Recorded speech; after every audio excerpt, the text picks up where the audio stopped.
How the Civil War affected the South.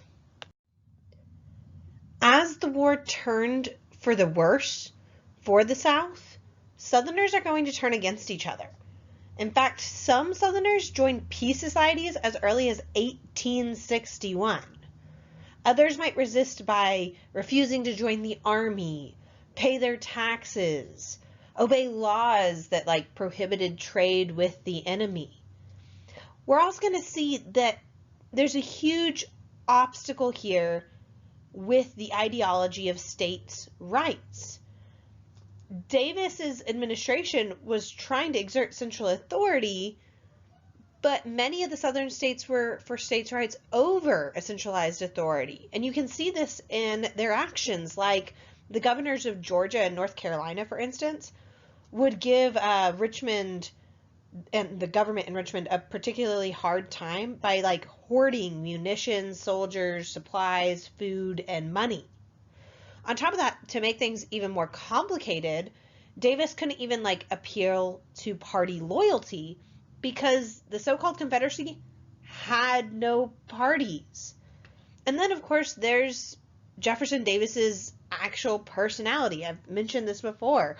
He was rather frigid, and he was also a micromanager. He insisted on attending to every single minute detail, and if you've ever worked for someone who's a micromanager, you know how frustrating that can be.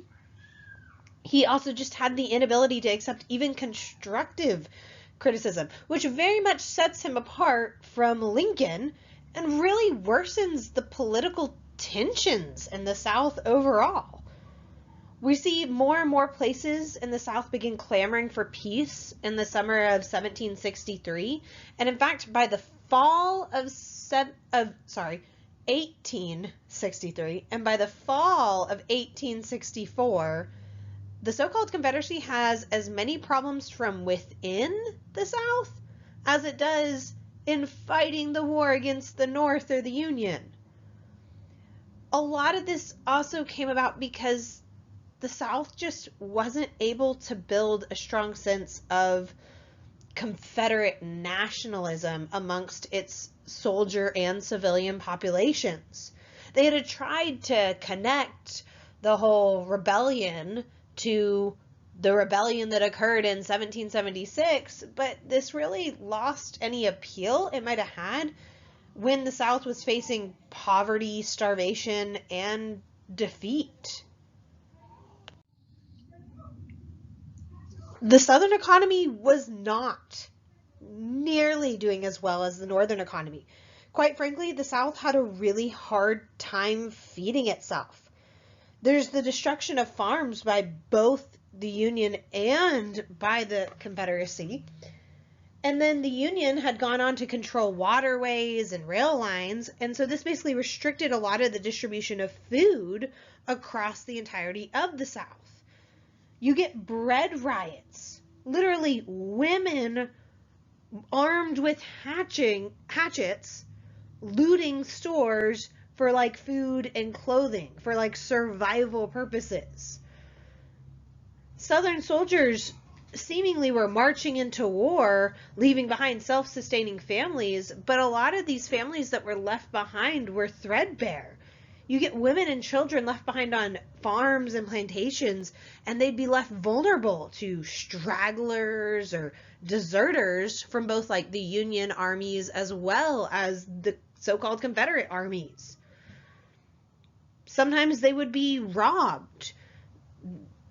Their houses might be burned down. Women might be raped or even murdered. And then there was always the fear of some sort of enslaved rebellion, especially on isolated plantations, that these enslaved individuals might rise up against their masters, though the reality of the fact was these enslaved individuals really were more intent on escaping than revenge. And in fact, you do see some enslaved felt actual genuine affection for families and might serve them or stay on even after the war was over.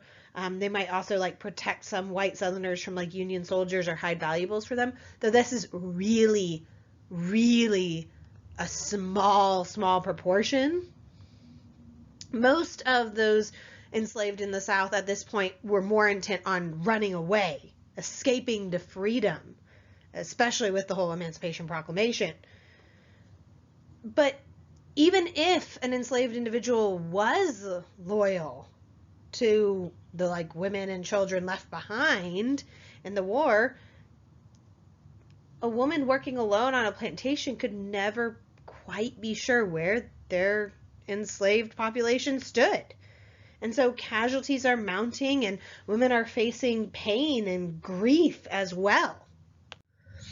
And that's the thing, is early days of the Civil War, Southern white women continued to live life according to, antebellum tradition, that they were supposed to be, pure and be an example to men who are debased by the horrors of war. But this was a difficult situation to be in for a lot of these women. Still, a lot of these women were used to concealing their emotions and their true thoughts because long they might have endured their husband's nocturnal visits to slave quarters, and many of them were used to the condensation of men who were assuming them to be intellectually inferior to them. And so a lot of these women accepted that there was clearly a difference between the actual lives that they had to live, the hard demands of their lives, versus the, myth of them being this pampered, leisurely life. Just like in the North, the needs of the Confederacy are going to draw women outside of the home to fill positions that are vacated by men. They might manage plantations, work in fields, work in factories, work in government offices, specifically as clerks or secretaries, teach school, and then many are also going to serve as nurses. However, the difference is in the South, they're losing the war. And you're seeing economic collapse on top of that, and that undermines a lot of these roles. And just like men fighting for the so-called Confederacy, women are struggling to survive. The war is dragging on. The Southern economy and social order is deteriorating. Many women might start helping their husbands desert the army or elude Confederate authorities. Many women were tired of the war by 1864, and we have writings of women talking about how this is God bringing destruction on the South for their failure to live up to their responsibilities of their women and their children. Other women actually outright blamed their men for not fighting hard enough.